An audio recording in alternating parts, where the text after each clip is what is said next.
Ang tawag doon. Yung mga na pumupuntang teacher doon, special ed. Saan? Nagpapasalamat po ako sa kanya dahil ngayon lang po siya nakatanggap ng ganyan. So welcome back sa inyo mga Kalingap at ngayon po ay papanoorin na naman natin ang isa sa mga bagong upload ni Idol Kalingap Rob mga kaibigan. At sa episode na ito, tignan natin kung ano nga ba yung gagawin dahil binisita daw ng sponsor mga kaibigan si Rose Ann. So tignan natin kung ano nga ba yung ibibigay sa kanya. At anyway, sa mga gusto palang sumali sa ating raffle this December mga kaibigan, meron po kasi tayong raffle para sa ating top fan mga kaibigan. 3 ang mananalo. At kung gusto mo makasali mga kaibigan, simple lang yung mechanics. Dapat ikaw ay naka-like and follow. Dapat ikaw ay naka-like, share, and subscribe sa ating YouTube channel, sa ating Facebook page. At kada upload, dapat lagi kang nagko-comment and nag-share mga kaibigan. Dahil nakikita ko naman yan kung sino talaga. At meron naman top fan badge sa Facebook mga kaibigan. At ayan mga kaibigan, simulan na po natin itong panoorin. At eto na siya. Daanan. Okay naman po yung daanan. Oo. Maganda naman. Nag-enjoy nga kami. Di yan po Yung kayo travel napagod. lang, wala. Kaso umuulan eh. Maulan po ano. Pag, Kasi plano din namin pumunta sa Calagwas. Yun, kaso hindi. ganun po talaga dito sa Daet. Sabi Talagang maulan. ni Ian is maalon. Maalon. Malakas po ang alon Malakas talaga. ang alon. Yun. Ayan po. Ayan. And mamimit na niya si Rose Ann. Oo. Sinadya ko si Rosan. Hello mga kalikap, I'm here. Nice. Ingatan mo yan ha. Ay, Wow. naman po pala. Ano po, sandals? Nakakatuwa naman no. Salamat po. Oo. Ang ganda. Galing oh. May mga laman yan. Wow, tuwan-tuwa si ano. Tanggalin mo. Tanggalin mo, tanggalin mo. Ano po ito? Oo. But right now, wala na ako. mag-abroad eh. Edi nurse, Oh, nurse kaya din nga, talaga. tama-tama yung nurse mo. Ang mo teacher naman kasi, pwede naman siya mag-abroad. Meron din US. Pero, mas malaki ang English. English nursing. teacher. Oo, yung special ed ang tawag doon. Yung mga na pumupuntang teacher doon, special ed. Saan? Nagpapasalamat po ako sa kanya dahil ngayon lang po siya nakatanggap ng ganyang bag na malaki. Pwede na pong gamitin pag abroad. Maraming salamat po sa inyo na nakarating po kayo dito sa aming lugar kahit maulan. Mahirap po para sa inyo. Pero pasalamat po kami sa inyo. Baka naman miss ka. Tapos nagpunta ako sa abogado.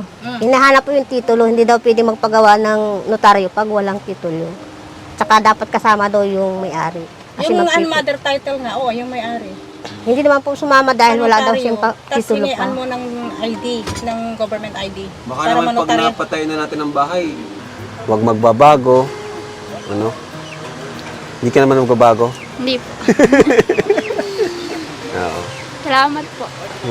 Be humble lang palagi. Di ba? And yun nga, always tayo magpasalamat sa Panginoon at sa mga tumutulong sa atin. Kagaya ni Ninang Marilyn. Di ba? Salamat po. Palagi natin siyang papasalamatan. So, ayun. Salamat kay Mama Marilyn kasi may pag-asa ka ng makapasok ulit. Ano? Isipin mo sa ilang Kalingap Angels, ikaw yung napili niyang suportahan. Di ba? So, yun. Napakahalaga nun. Kaya salamat kay Ninang, kay Mama Marilyn. So, at paano? Salamat din sa mga Thank you po, Kuya Rab. pamerienda. Salamat po kayo, Rab. Mapunta na kami. Ingat po kayo. At saka pala, Rosan, pag meron kang problema, sabihin mo kaagad, huwag kang maglihim. Okay? Oo, Kasi yun tama. ang ayaw ko yun eh. Pinakaayaw mo. Once na nasira mo ang tiwala ko, Oo. Yun hindi talaga. na kita kakausapin pa. Yun talaga. Hindi ako magre-reach out sa'yo. I'm done.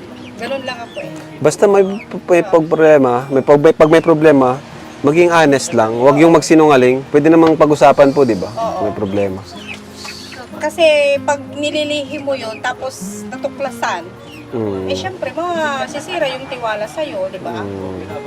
Kasi kailangan sabihin mo lang para... Hindi lang sa kanya, pati sa mga kaibigan mo, sila Joy, ganun din. Dapat mag-usap-usap kayo na wag maglilihim. Pag may problema, magsabi. Sa amin, nandito naman kami. No? Tapos ano pala, dapat sabihin mo ahead of time, hindi yung now, kailangan mo ngayon mo rin sasabihin. Okay? Kailangan mong i-advance. Kumbaga, advance ka naman mag-isip, di ba? Matalino naman ito. Ayo, ano? Sige, bye-bye. Salamat Kuya, po. kapin mo si Ninang, bira mo lang makita. Thank you, Ros. Nice to see you. Salamat po. Salamat po. Bye-bye po, Nay. Salamat po. Oo. Ingat po kayo. Salamat po kayo. Thank you, Rosanna. Sige. Ang layo pa. Ang layo. Nagulat sila Ninang dito. Ang layo. James, ano masasabi mo dito sa lugar? At sa Nako, ang layo pala. Akala ng mga viewers na ano lang, nasa likod lang ng bahay ni Kalinga Prab. Nako, ang travel namin almost 2 hours. Tapos, masikip ang daan, umuulan pa, so hindi madali Liblib. talaga. Liblib. Liblib din. Nakakatakot. So, hindi madali Minsan talaga. kasi di rin namin na di rin namin na ipapakita yung yung dinadaanan namin. Mm. Eh, nakala nung iba malapit lang. Kaya yung iba nagdidemand na parang marami silang pinapapuntahan. Eh, Ako nga din sabi ko, siguro nasa likod lang to sa bahay ni Kalinga Prab. akala mo dati yeah, na kasi ang akala ko talaga sa diet, talagang Maliit bundok lang. pa. Bundok tapos.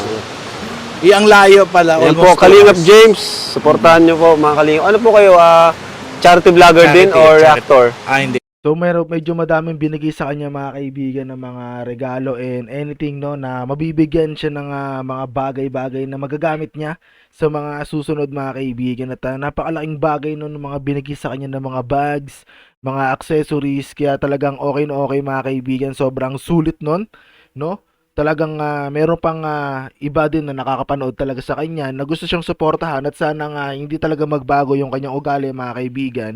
Dahil alam mo yung kapag dumating na yung panahon na talagang lumago no yung kanilang for example gumawa siya ng sarili niyang YouTube channel and then lumago yon kapag nagkaroon siya ng separate na followers or mga taga-suporta pagka nag-iba yung kanyang ugali doon marami nang hindi susuporta sa kanya kaya sabi kanina ng isa niyang followers yun baka daw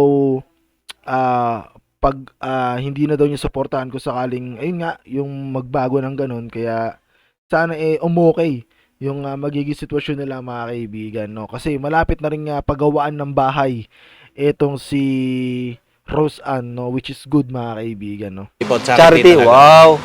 Pero paano kayo nagpag-charity kung galing kayong Japan? Di, talagang kung maganda ang ano dito. Talagang dito mas na gusto mo yung charity? Mas gusto ko charity. Nauwi lang po kayo dito para mag-charity? Ganun. Hanggang November 12 ako dito sa diet, tapos uwi ako Japan 15 din, babalik ako sa 30 dito sa diet. Wow, grabe. So, Ano lang. hanggang January na siguro yan. Thank you po. Idol ko kayo, Kalinga Prab at saka si Kuya Val. Salamat sa pagbisita. So yun mga kaibigan, napanood na naman po natin ang isa sa mga bagong upload ni Idol Kalinga Prab at dito nakita natin mga kaibigan kung ano nga ba yung alam mo yun, yung mission talaga nila dito. Pero yun, wag po natin kalimutan na suportahan si Idol Kalinga Prab, si Idol Bal Santos Matubang, si Ate Eda at ang buong K-Boys para soon ay mas marami pa silang masuportahan, matulungan at masustentuhan mga kaibigan. At siguro hanggang dito na lang muna. Magkita-kita na lamang tayo sa ating next reaction video. 2 rounds, straight up. See you next video. Let's go. Wiki.